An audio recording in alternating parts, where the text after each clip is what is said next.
ನಮಸ್ಕಾರ. ನಮ್ಮ ಇಂದಿನ ವಿಚಾರ ರೆನೆ ಡೆಕಾರ್ಟ್, ಗಣಿತ ಮತ್ತು ವಿಜ್ಞಾನಿಗಳಿಗೆ ಹೊಸ ದಿಕ್ಕನ್ನು ತೋರಿಸಿದ ತತ್ವಜ್ಞಾನಿ.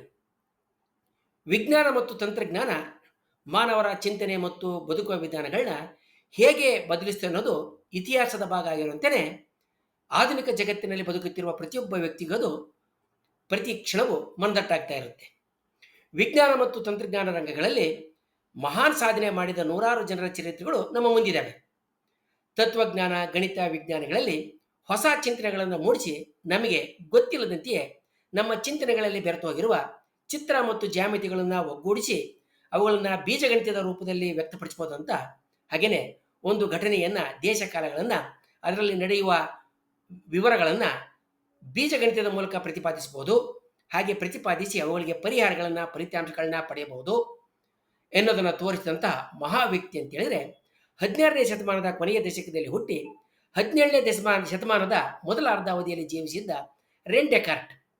ವಿಜ್ಞಾನಿಗಳಿಗೆ, ಇಂಜಿನಿಯರ್ಗಳಿಗೆ ರೆನೆ ಡೆಕಾರ್ಟ್ ಅಂದರೆ ಗೊತ್ತಾಗದೇ ಇರಬಹುದು. ಆದರೆ ಕಾರ್ಟೀಸಿಯನ್ ಕೋಆರ್ಡಿನೇಟ್ಸ್, ಕಾರ್ಟೀಸಿಯನ್ ದಿಶಾಂಕಗಳು ಅಂದ ತಕ್ಷಣ ಅವರಿಗೆ ಅದರ ಪ್ರಾಮುಖ್ಯತೆ ಕಣ್ಣೆದುರಿಗೆ ಬಂದಿರ್ತೈತೆ. ಎಲ್ಲ ಜಾಮಿತಿ ಬೀಜಗಣಿತದ ರೂಪದಲ್ಲಿ ಅವರಿಗೆ ಕಾಣ್ತೊಡಗುತ್ತೆ. ಡೆಕಾರ್ಟ್ 1596ರಲ್ಲಿ ಫ್ರಾನ್ಸ್ನ ಲಾಹೆ ಎನ್ನುವ ಒಂದು ಊರಿನಲ್ಲಿ ಹುಟ್ಟುತ್ತಾನೆ. ಡೆಕಾರ್ಟ್ ಬಾಲ್ಯದಿಂದಲೂ ಚಿಂತನಾ ಪ್ರಿಯಾಗಿರ್ತಾನೆ.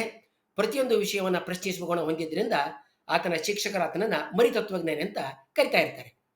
ಧಾರ್ಮಿಕ ಮತ್ತು ಕಾನೂನು ಅಧ್ಯಯನ ಮಾಡಿದರೂ ಕೂಡ ಡೆಕಾರ್ಟೆ ಮನಸ್ಸೆಲ್ಲವುದು ಗಣಿತ ಮತ್ತು ತತ್ವಶಾಸ್ತ್ರಗಳ ಹತ್ರ ಹರಿದಿರುತ್ತೆ. ಗಣಿತದೊಂದಿಗೆ ಆಧುನಿಕ ತತ್ವಶಾಸ್ತ್ರಕ್ಕೆ ಭದ್ರ ಬುನಾದಿ ಒದಗಿಸಿದಂಥ ಡೆಕಾರ್ಟ್ ಜೀವನವಿಡೀ ಸುಖವಾಗಿ ಬದುಕುವಷ್ಟು ಪಿತ್ರಾರ್ಜಿತ ಆಸ್ತಿಯನ್ನು ಪಡೆದಿರ್ತಾನಾದರೂ ಕೂಡ ಆತ ತನ್ನಿಚ್ಛೆಯಂತೆ ಬದುಕ್ತಾನೆ. ತತ್ವಶಾಸ್ತ್ರ, ತರ್ಕಶಾಸ್ತ್ರ, ಗಣಿತಗಳಲ್ಲಿ ಆಸಕ್ತನಾಗಿದ್ದ ಡೆಕಾರ್ಟೆ ಜ್ಞಾನದಾಹಿಯಾಗಿ ಪ್ರವಾಸವನ್ನು ಮಾಡ್ತಾನೆ. ಹಾಲೆಂಡು, ಬೊಹಿಮಿಯಾ, ಹಂಗರಿಗಳಲ್ಲಿ ಕೆಲಕಾಲ ಯೋಧನಾಗಿ ಡೆಕಾರ್ಟೆ ಸೇವೆ ಸಲ್ಲಿಸ್ತಾನೆ. 1621ರಲ್ಲಿ ಸೇವೆಯನ್ನು ತೊರೆದು ಜ್ಞಾನಾರ್ಜನೆಗಾಗಿ ತನ್ನ ಜೀವನವನ್ನೇ ಮುಡುಪಾಗಿಡ್ತಾನೆ. 1629ರಲ್ಲಿ ಹಾಲೆಂಡ್ ಸೇರಿದ ಡೆಕಾರ್ಟೆ 20 ವರ್ಷಗಳ ಕಾಲ ಅಲ್ಲೇ ನೆಲೆಸ್ತಾನೆ. ಡೆಕಾರ್ಟ್ಗೆ ಸ್ವೀಡನ್ ರಾಜಮನೆತದಿಂದ ಕ್ರೀಡಾಪಟುವು, ಗಟ್ಟಿಗಳು, ಹಾಗೆ ದಿಮಾಕಿನಗಳು ಗಂಡು ಬೇರಿಯೂ ಆಗಿದ್ದ 19 ವಯಸ್ಸಿನ ರಾಣಿ ಕ್ರಿಸ್ಟಿನಾಗೆ ಖಾಸಗಿ ಬೋಧಕನಾಗುವಂತೆ ಆಹ್ವಾನ ಬರುತ್ತೆ. ಜೀವನದಲ್ಲಿ ಎಂದೂ ಕಷ್ಟಪಡದೇ ಇದ್ದ ತನ್ನ ಅತ್ಯುತ್ತಮ ಚಿಂತನೆಗಳನ್ನು ಬೆಳಗಿನ ಜಾವ ಬೆಚ್ಚಗಿನ ಹಾಸಿಗೆಯಲ್ಲಿ ರೂಪಿಸಿಕೊಂಡಿದ್ದ ಡೆಕಾರ್ಟ್ಗೆ ಅರಮನೆಯಲ್ಲಿ ಆಘಾತ ಕಾದಿರುತ್ತೆ. ರಾಣಿ ಬೆಳಗ್ಗೆ 5 ಗಂಟೆಗೆ ಎದ್ದು ತನಗೆ ತತ್ವಶಾಸ್ತ್ರದ ಬೋಧನೆ ಮಾಡಬೇಕಂತ ಪೊಟ್ಟನ್ನು ಹಿಡಿತಾಳೆ. ಇದರಿಂದಾಗಿ ಕೊರೆಯುವ ಚಳಿಗೆ ಒಡ್ಡಿಕೊಂಡು ಶ್ವಾಸಕೋಶಗಳ ರೋಗಗಳನ್ನು ತಗುಲಿಸಿಕೊಂಡಂಥ ಡೆಕಾರ್ಟೆ ರಾಣಿಯ ಬೋಧಕರಾದ 5 ತಿಂಗಳುಗಳಲ್ಲಿ ತನ್ನ 53ನೇ ವಯಸ್ಸಿನಲ್ಲಿ ಕೊನೆಯ ಉಸಿರನ್ನು ಎಳಿತಾನೆ. ರೆನೆ ಡೆಕಾರ್ಟ್ಯನ್ನು ಸಾಮಾನ್ಯವಾಗಿ ಆಧುನಿಕ ತತ್ವಜ್ಞಾನದ ತಂದೆ, father of the modern philosophy ಅಂತ ಗುರುತಿಸಲಾಗುತ್ತೆ. ಆತನ ಚಿಂತನೆಗಳು ಪಾಶ್ಚಾತ್ಯ ಜ್ಞಾನ ಚರಿತ್ರೆಯಲ್ಲಿ ಕ್ರಾಂತಿಯನ್ನು ತರ್ತವೆ. ಡೆಕಾರ್ಟ್ನ ಕೊಗಿಟೋ ಎರ್ಗೋ ಸಮ್ ಅಂದರೆ ನಾನು ಯೋಚಿಸ್ತೇನೆ ಆದ್ದರಿಂದ ನಾನು ಇದ್ದೇನೆ ಎನ್ನುವ ಹೇಳಿಕೆ ಜಗತ್ ಪ್ರಸಿದ್ಧವಾಗಿದೆ. ಈ ಹೇಳಿಕೆ ಎಲ್ಲವನ್ನೂ ಸಂಶಯಿಸಬಹುದು, ಆದರೆ ಯೋಚಿಸುವ ನಾನು ಮಾತ್ರ ನಿಜವಾಗಿಯೂ ಅಸ್ತಿತ್ವದಲ್ಲಿದ್ದೇನೆ ಎನ್ನುವ ಅರ್ಥವನ್ನು ಕೊಡುತ್ತೆ. ಇದರ ಆಧಾರದ ಮೇಲೆ ರೆನೆ ಡೆಕಾರ್ಟ್ ಗಣಿತ ಮತ್ತು ತತ್ವಜ್ಞಾನದ ಅಡಿಗಳನ್ನು ಹಾಕ್ತಾನೆ. ಡೆಕಾರ್ಟ್ ಪ್ರಕಾರ ಮನಸ್ಸು ಅಂದರೆ ಮೈಂಡು ಮತ್ತು ದೇಹ, ಬಾಡಿ ಎರಡು ವಿಭಿನ್ನ ತತ್ವಗಳು. ದೇಹವು ಯಾಂತ್ರಿಕ ಭೌತಿಕ ನಿಯಮಗಳಿಗೆ ಒಳಪಟ್ಟಿದ್ರೆ ಮನಸ್ಸು ಚೇತನ ಆತ್ಮಜ್ಞಾನವನ್ನು ಹೊಂದಿದೆ. ಈ ದ್ವೈತವಾದ ಪಾಶ್ಚಾತ್ಯ ತತ್ವಶಾಸ್ತ್ರದಲ್ಲಿ ಬಹಳ ದೀರ್ಘಕಾಲದ ಚರ್ಚೆಗೆ ಒಳಗಾಗುತ್ತೆ. ಡೆಕಾರ್ಟ್ ಪ್ರತಿಪಾದನೆ ಮಾಡಿದ್ದ ಬೆಳಕಿನ ತತ್ವವನ್ನು ನಂತರ ಕ್ರಿಶ್ಚಿಯನ್ ಹ್ಯೂಗನ್ಸು ಮತ್ತು ನ್ಯೂಟನ್ನು ವಿಸ್ತಾರ ಮಾಡಿ ಬೆಳೆಸ್ತಾರೆ. Descartes meditations on first philosophy, discourses on the method ಮತ್ತು ಪ್ರಿನ್ಸಿಪಲ್ಸ್ ಆಫ್ ಫಿಲಾಸಫಿ ಎನ್ನುವ 3 ಕೃತಿಗಳನ್ನ ಬರೀತಾನೆ. ಡೆಕಾರ್ಟ್ ಆಲೋಚನೆಗಳು ವಿಜ್ಞಾನ ಕ್ರಾಂತಿ ತಂದು ಆಧುನಿಕ ವೈಚಾರಿಕವಾದ ರ್ಯಾಷನಲಿಸಮು ಮತ್ತು ಜ್ಞಾನೋದಯ ಯುಗಕ್ಕೆ ಅಂದರೆ ಎನ್ಲೈನ್ಮೆಂಟ್ ಎರಕ್ಕೆ ಬಲವನ್ನು ತುಂಬುತ್ತವೆ. 17ನೇ ಶತಮಾನದಲ್ಲಿ ಜರುಗಿದ ವೈಜ್ಞಾನಿಕ ಕ್ರಾಂತಿಯ ಸಮಯದಲ್ಲಿ ಡೆಕಾರ್ಟ್ ಪ್ರತಿಪಾದನೆ ಮಾಡಿದ್ದ ವೈಚಾರಿಕವಾದ ಅಂದರೆ ರ್ಯಾಷನಲಿಸಮು ಮಹತ್ವವಾದಂತಹ ಪಾತ್ರವನ್ನು ವಹಿಸುತ್ತೆ.